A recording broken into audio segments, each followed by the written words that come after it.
This is the Bloomberg Surveillance Podcast. I'm Tom Keene, along with Paul Sweeney. Join us each day for insight from the best in economics, finance, investment, and international relations. You can also watch the show live on YouTube. Visit the Bloomberg Podcast channel on YouTube to see the show weekday mornings from 7 to 10 a.m. Eastern from our global headquarters in New York City. Subscribe to the podcast on Apple, Spotify, or anywhere else you listen, and always on Bloomberg Radio, the Bloomberg Terminal, and the Bloomberg Business app. We need more Cameron Dawson. Joining us now, our futures at -3, is Cameron Dawson, unbelievably prescient about losing the cliches. Go to cash. She's not there. She's in the market, in the game, and of course has seen a bull market from October. Let's go there first of all. It's 60,000 feet babble before Paul Sweeney jumps in with real market talk. And the answer here is we did all this technology investment in the pandemic, and now it's in place.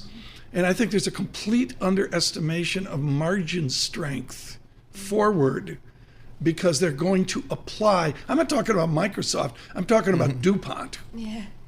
I mean, never bet against the great American might of expanding margins. We've been talking about peak margins year after year after year, and yet we've continued to press to new all-time highs. I think a good question of that is how much is that technology related versus globalization, which of course was a big driver of better margins through before the pandemic. But we have to also appreciate during the pandemic, one of the key sources of margin upside was revenue growth. It was incremental margins falling down to the bottom line. When you grow revenues a lot more of that falls down, and that came from pricing power. So the question for 2024 and 2025, with a market that's pricing in peak margins or a new all-time high margins, is can you get those all-time high margins without pricing power and revenue growth given inflation has abated? So I'm just looking at the earnings forecast, kind of a bottoms up for the S&P 500, kind of high single digit, low double digit. I don't know. I'm not sure how much confidence we should have in those numbers. I know I've got my Fed going to help us by bringing rates down, but do I still have earnings risk in the marketplace?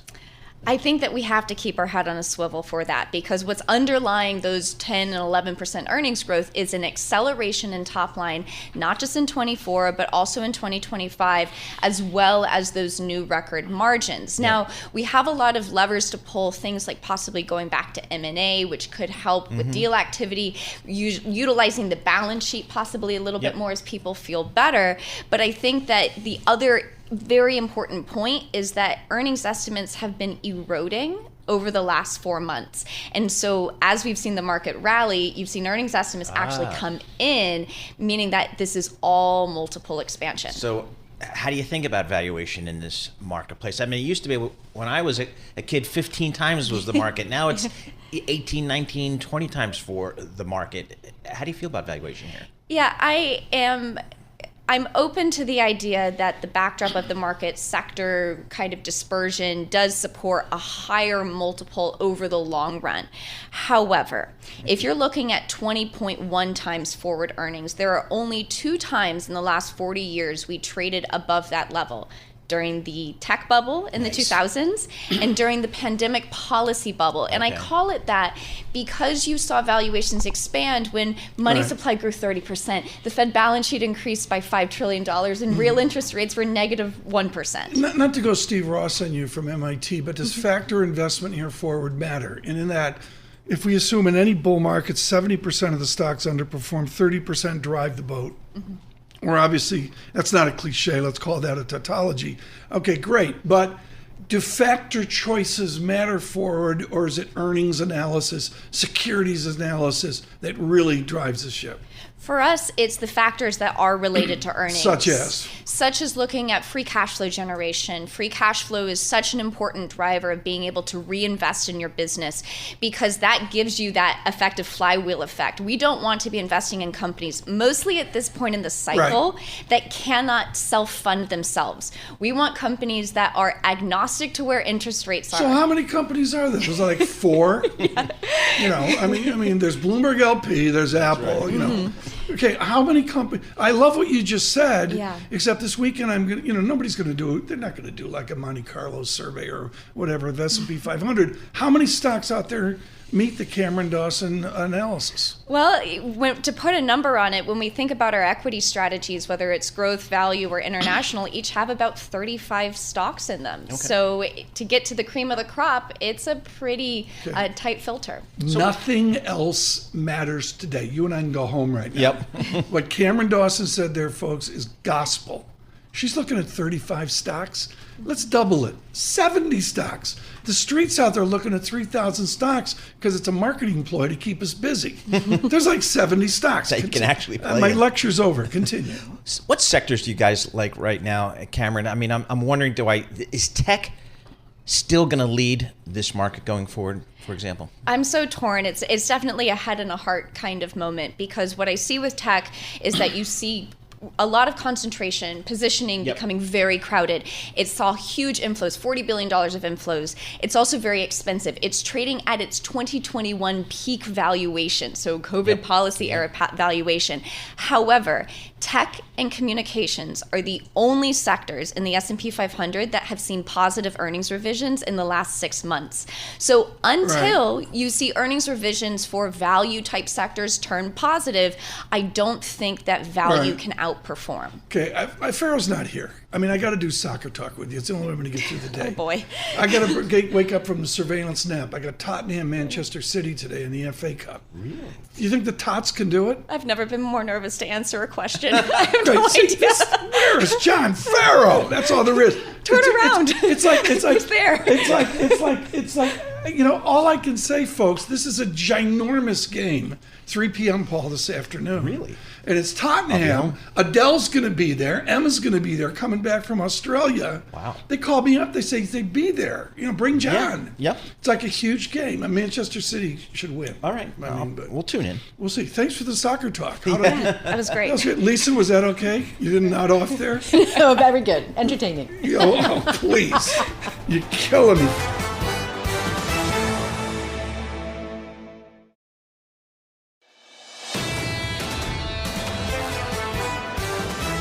Conviction to be in the market, as you often say. Bob Dahl, Crossmark Global Investments. He's the CEO and CIO over there, but he's been on the street, folks, for many years. I first started following his work when he was Chief Investment Officer at Merrill Lynch Investment Management down there in that sprawling Princeton campus back in the day. Bob, thanks so much for joining us here. I mean, you know, I think if we just look back a little bit, Bob, that November, December last year caught a lot of people by surprise with the big rip up in markets. And then we kind of start 24, still looking pretty solid here. How do you think about these markets after that big finish to 2023? First of all, happy Friday, guys. Yes, it was an unbelievable rally. November, December, stocks were up mid-teens. Yep. That's like a year and a half's work in 2 months. Over the long term, and that's a big number. Of course, it all came because the Fed said, not explicitly, we're going to pivot. We're done raising rates, and it's happy land again. And bonds took off, and stocks took off, and credit spreads narrowed. We came into the year, we had a little bit of a hangover. I'm not convinced we aren't going to get some more of that. The average stock having done well with those small stocks catching up in November, December, has lagged or down year to date, while the broad averages, you guys point out, are up a bit. So I'm a little concerned, and my biggest concern is earnings, which we can talk about if you like. Absolutely. That's where I wanted to go, Bob. I kind of felt like just looking at that performance at the end of last year, it was, as you mentioned, on that Fed pivot. So I'm wondering now what's the driver? And I kind of feel like, as a former equity analyst who still thinks earnings matter, I think earnings need to really come through here. I'm not sure we're going to get it here. How do you think about the earnings risk here in this market?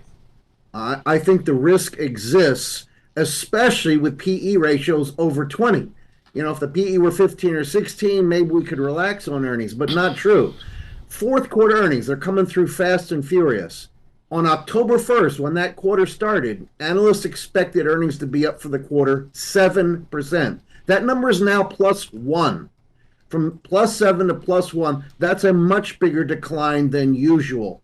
Of course, they set up so there are beats, and the beats, last I saw, are running in the low 60%, which is the lowest we've seen in quite some time.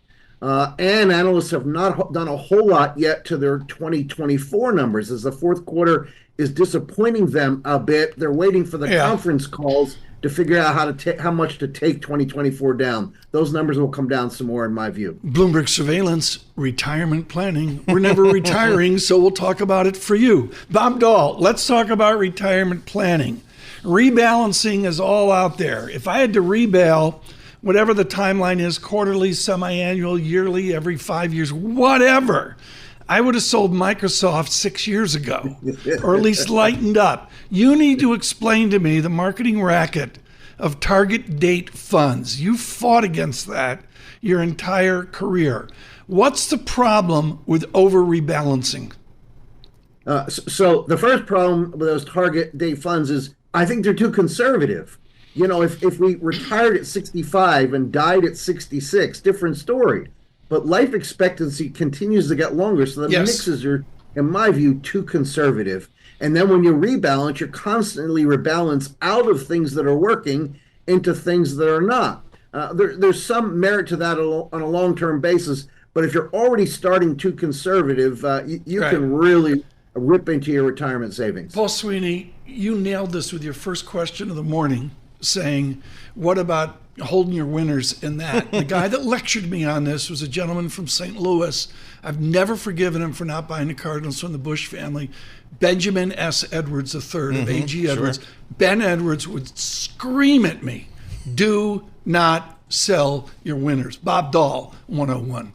Hey, Bob, 2024, whether we like it or not, is an election year. You've been through so many cycles, Bob. Does this factor into your outlook? What do you tell your clients here in what could be a volatile, electoral cycle here? Yeah, I think have patience. Don't look for stocks where you think the valuation's going to go up, the earnings, the cash flow. Just be very cautious in terms of the kinds of things you're buying. That's advice all the time, but in periods of uncertainty, in periods when the P is over 20, you've got to pay attention to that. The election is going to create some uncertainty. Of course, the nominees are just about wrapped up, about the earliest ever, so this general election campaign is going to seem like years. So, yeah, exactly. Just what we all need. Maybe the TV stations, with all the advertising dollars, maybe they'll benefit here. So, Bob, I'm also wondering, as I talk to a lot of investors, did the move we saw in the markets again in November, December, was that kind of buy the rumor and now sell the news? Because what can the Fed do? The expectations are already kind of in the market, it seems like. Their expectations and then some are in the market. Right. As you know, we got at one point the expectation that Fed Fund futures were saying 7 cuts by the Fed this year. That's backed off to 6. I think it's going to be more like 3 or 4. I think inflation remains sticky, especially wage rate inflation, and it's going to be tough for the Fed to do as much as the futures curve is suggesting. So yes, we've bought the rumor. I think there'll be some disappointing news to come if we can't get 6 cuts. Bob Dahl, I want to finish up here just with the oddity of the moment, which is cash at 5%. What actually happens if rates come down? I mean, Priya Misra over at JP Morgan is saying the 10-year real rate's going to come down to your 1%. I'll believe it when I see it. But if we get lower yields on money market funds, how does that change our retirement investing? Look, I think, and that's probably, I hope, inevitable. We get that at some point, Tom. The problem, it'll probably be because the economy is disappointing. And that's why those rates will come down. That means earnings will disappoint even more than we're discussing here, which I think creates some sell-off in stock. So the best beneficiary of here to down 100 basis points in short rates is probably bonds out the curve. We'll have to see. Bob Dahl, thank you so much. Greatly appreciate it. With Crossmark this morning. This is an important interview. And this is what's great about this. When you go to Trinity in Dublin, the answer is you develop internal humility. And David Kelly owns the high ground on being humble in his certitude. He's with JP Morgan, their chief global strategist. David Kelly, you had one of the great insights hedged this year, which is at some point, non-farm payrolls are going to go negative. There's going to be a vector of a lower growth in non-farm payrolls. Well, okay, it didn't happen. I get it.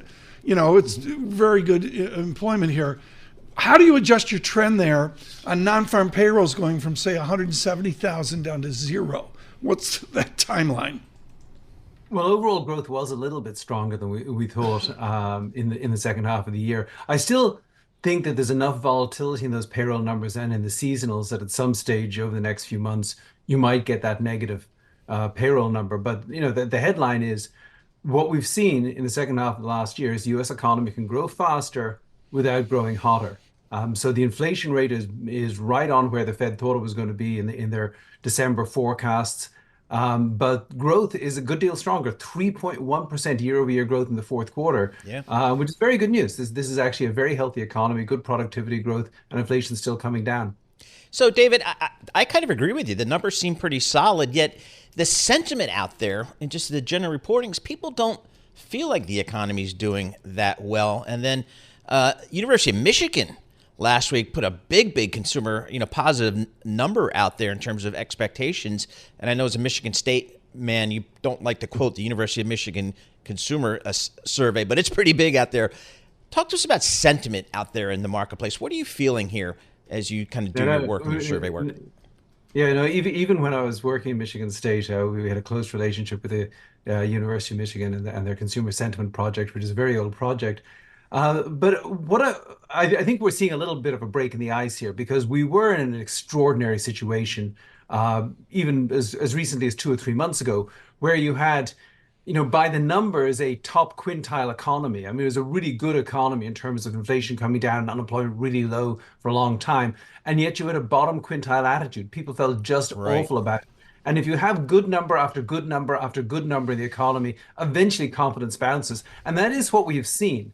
And I think that's important because once confidence begins to bounce, it begins to gather on itself, and people, start reporting on a good economy and saying, well, there is opportunity here. So I think confidence will get better. It's still lower and will, I think, continue to be lower than the numbers would justify. But we are seeing some improvement in confidence here. I'm just speaking for the average consumer out there. I look at gasoline prices, and I just filled up the new car, $2.97 a gallon. That was awesome down at the Jersey Shore. Everything's better down at the shore, of course. But then even mortgage rates are coming down. So the couple of things that really hit people's pocketbook are coming down. And maybe that's kind of coming through some of the official data.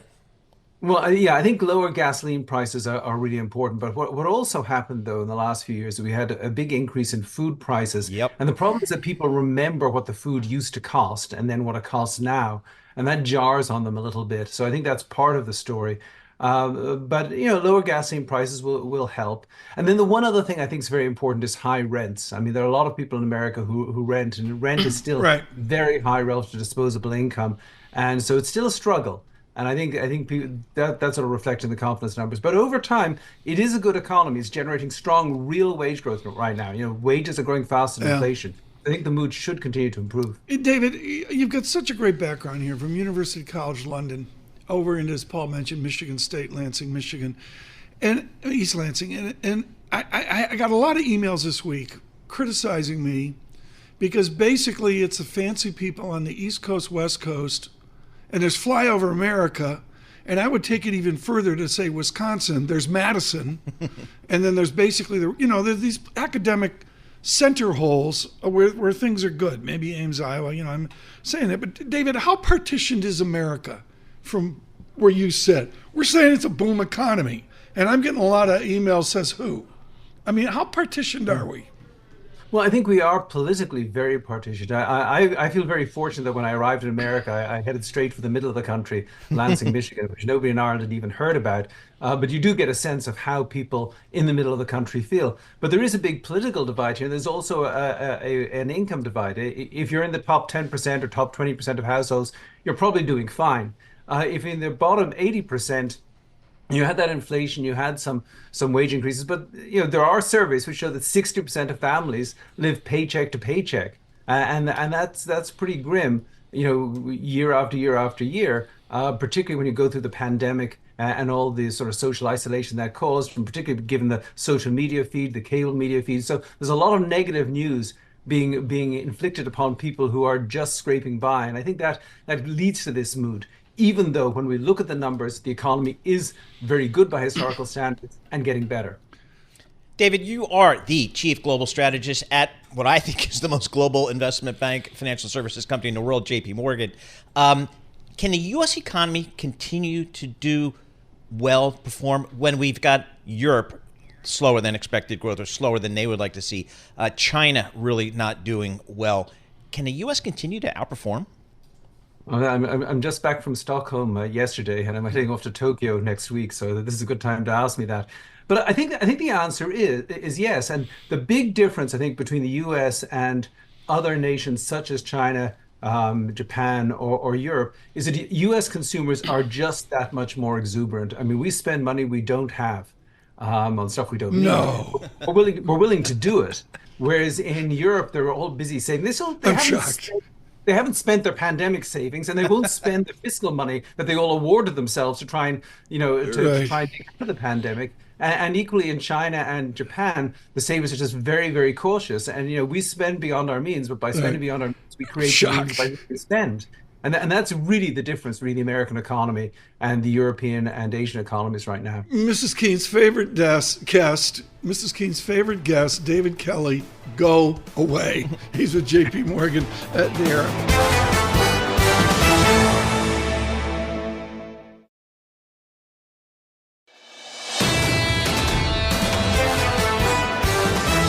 It's like a Davos conversation, except it's actually going to be more focused, tighter, and it affects every single one of us and our addiction to all this technology.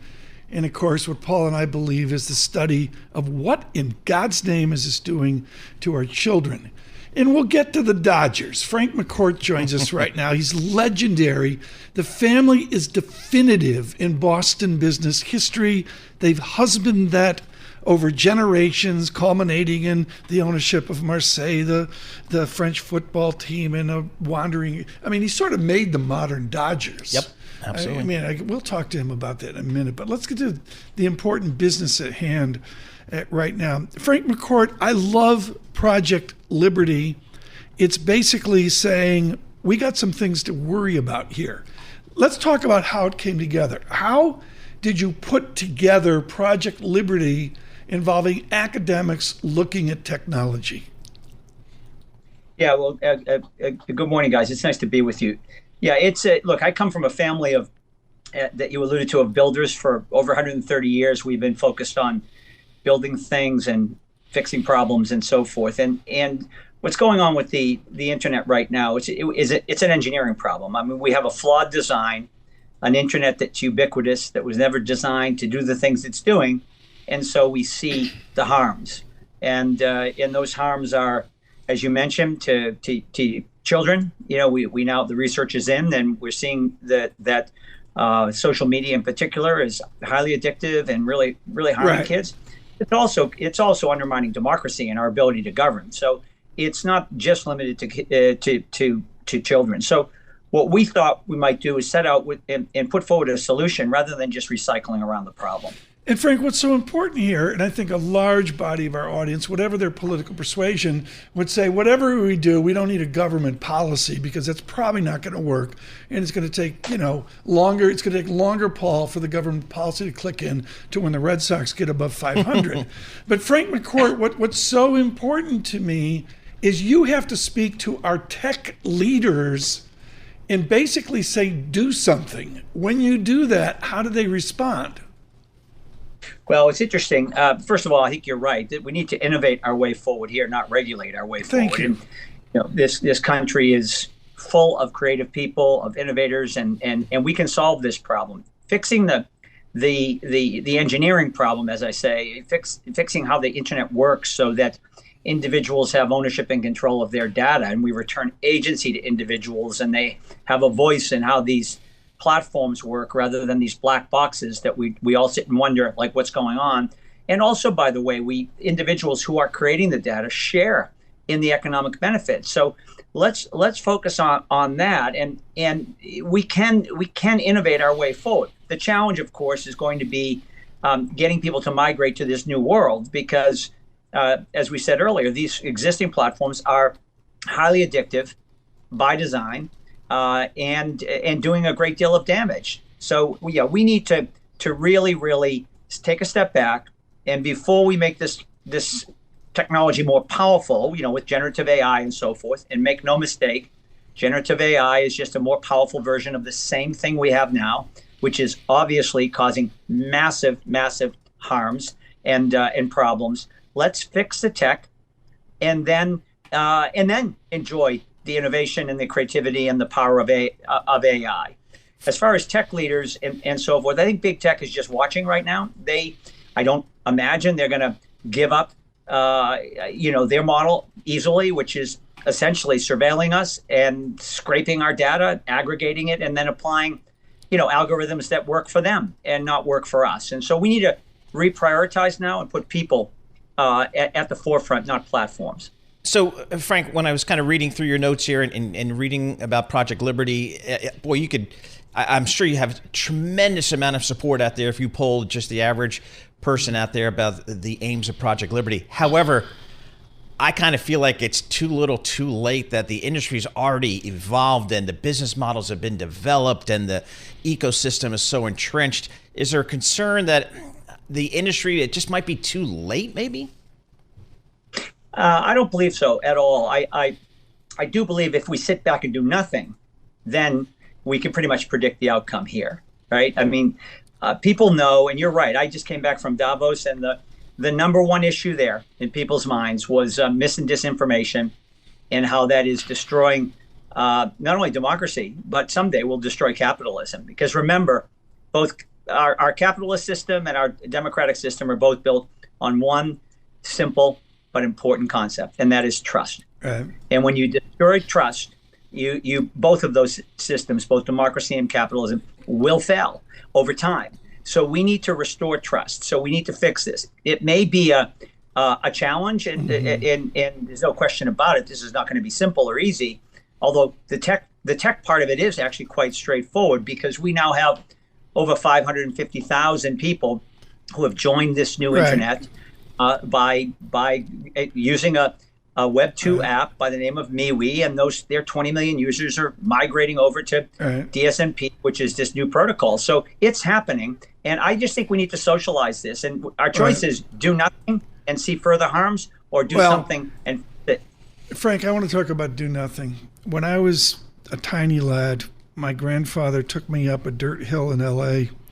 and said, this is where the Dodgers are going to play. And of course, this was all the emotion of the move from New York City, from Brooklyn out to LA. Along the way, News Corp happened along, and it wasn't pretty. You were a piñata out in LA with your ownership of the Dodgers, but the fact is you were the first one to make the Dodgers start winning. That was, let's call it 10, 15 years ago. How do you perceive what you wrought and what they took forward when we look now at the Pacific Rim Dodgers is arguably the team of Asia? What are the new Los Angeles Dodgers to Frank McCourt?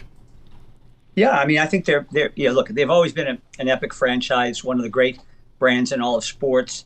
When I bought them from Rupert Murdoch, they were they kind of got off the track. The team hadn't won a postseason game in 16 years, if you can imagine that, and things were kind of run down, and the brand had lost a bit of its luster.